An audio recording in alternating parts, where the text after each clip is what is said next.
Estos están un pelín más verdes, este un poco más, pero este es para mí, para mi...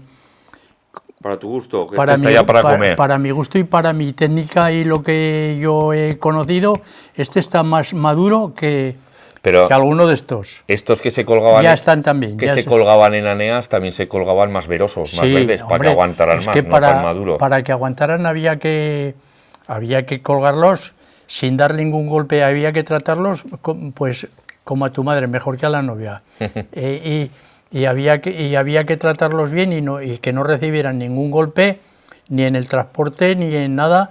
Y entonces, pues, colgarlos, y con la NEA era mejor, aparte de que se ponía la NEA también porque no había cuerdas, que esto no existía. Estas cuerdas, si las hubieras comprado entonces, te las hubieran cobrado. Y ahora, pues bueno, te las regalan y les haces un favor con llevártelas. Y la NEA era formidable para guardarlo. Eso era extraordinario. ¿Y de estos, cómo sabrías tú cuál está ahora para comer o más maduro o cuál se puede aguantar más tiempo en la NEA? Hombre, pues se podría aguantar, por ejemplo, claro, también es el gusto de cada uno. Los más gordos no se guardan más, sino más bien los más... aquí hay dos, este quizás se guarde menos y este se guarde más, quizás, porque luego a lo mejor cambia ahí... ¿Pero le dabais algún toquecillo para ver si estaban más...? No, era ya a la vista. Con la y vista. Esto los elegía cuando estaban para las semillas, estaban colgados en el granero de casa y subía mi madre y si había alguno que se iba a podrir lo bajaba, pero si no, iba cogiendo pues el que se iba madurando más y guardar la semilla, lavarla y meterla seca, guardarla y recogerla en un armario. Así es como se guardaba. Y del melón blanco y el verde, yo tengo entendido que se apreciaba más el verde que el blanco, ¿no? Sí, aquí en Torres. Sí, pero eso tampoco te lo puedo decir porque es un poco cuestión de gustos, de opiniones, como el que le gusta más el Madrid o el Barcelona. Pues a los catalanes el Barcelona. ¿Y qué se cultivaba más, del verde o del blanco? Del verde. Del verde mucho más que del blanco. Del verde mucho más. Y aquí se degeneró un poco porque empezaron ya la gente buscando semillas que maduraran antes para coger unos días que no había melones en el mercado y vender aquellos. Y había alguno que decía, yo ya tengo el dinero aquí. Coño, pero nos ha fastidiado a los demás, porque se está desprestigiando el melón de Torres. Y eso pasó. Eso es porque metían variedades más tempranas, como el que llamaban, el que llamaban caliente, me parece que se llamaba uno. El caliente, el piel de sapo, el chavo. El chavo, había... O eran varios o cada uno lo llamaba con un mote diferente. Claro, y eso es lo que produjo que se mezclase, se polinizara y se mezclasen las semillas. Eso es una de las cosas. Y encima ayudaron muchas cosas, porque fue un momento cumbre en la agricultura y ayudaron muchas cosas. Ayudó a que cayera el melón, ayudó hasta el cambio de la carretera en Alagón. Que se vendían muchos melones de Torres, y ya dice el refrán, se criaban en Torres y se vendían en Alagón. Así era, y en Cabañas también, que también había. Y cuando desviaron la carretera nacional de Alagón por fuera, entonces pegó un bajón enorme aquello, sí. ¿Y por qué más crees que desapareció el cultivo del melón? Hombre, pues empezó emigración de obreros a Francia a trabajar la remolacha, el tractor no solucionaba ningún problema en el melonar, sino que lo único que solucionaba era labrarlo gordo, pero luego la crianza era una hortaliza delicada y con herramientas manuales y pequeñas. ¿Y por problemas con el agua de riego, del suelo, de plagas? No había. Y al final empezó a haber plagas. Sí, eso fue otra contraria, esa fue la penúltima ya. Hubo plagas de secarse, se secaba el melonar. Eso he oído, que a los pocos días de regar empezaba a secarse el melonar. Y entonces pues no se trataba con nada, vamos, o no había tratamiento, no lo conocíamos, se abandonó. Con unos problemas y con otros pues se optó por otras cosas. Yo, algo de lo que me han dicho algunos mayores de Torres, dice que al final la causa principal es que los más mayores se hicieron ya muy mayores y la siguiente generación fue la que ya un poco no continuó con el cultivo. Fue todo, ayudó todo, no fue una cosa solo, no es decir que es que tal, es que se secaban, empezaron a secarse y no sabíamos por qué, en fin, una cantidad de cosas. Entonces no había más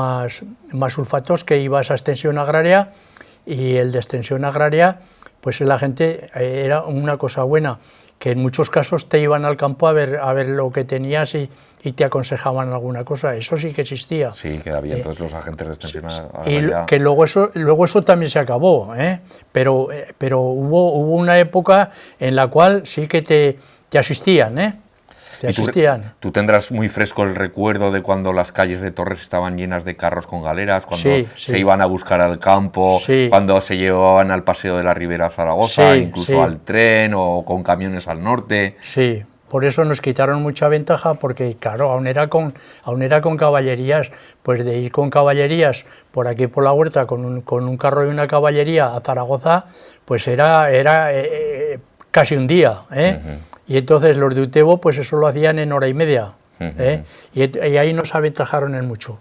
Y imagino que entonces el cultivo del melón sería un aporte fundamental a la economía de las familias, ¿no? Pero era extraordinario, era muy, muy importante, súper importante era. Y por eso estaba en casi todas las casas, porque era una ayuda, era el primer dinero que venía, era el primer dinero de la campaña. Era el del melón. Pues era el del melón, porque el melón te venían y venían con las perricas en el bolsillo. Y el trigo, pues aún había que segar, trillar, acarrear, llevarlo al SEMPA con cupos. Y luego las familias creo que estaban bastante especializadas. A lo mejor el más mayor de la familia era el que indicaba qué melón había que coger cuando Los niños, yo creo que cuando se echaban los melones al carro, eran los que se subían encima del carro porque pesaban menos y así nos los escachaban. Había viejos, había muchos viejos que serían más jóvenes que yo. Sí, entonces. Y esos iban ayudando al que los cortaba y los echaba a la rasa. Iban con una caña y decían, corta aquel, iban ayudándote, que aquellos con la vista lo reconocían. A 100 metros lo reconocían. Móvelo, no, tal, igual. Y aquellos lo hacían así.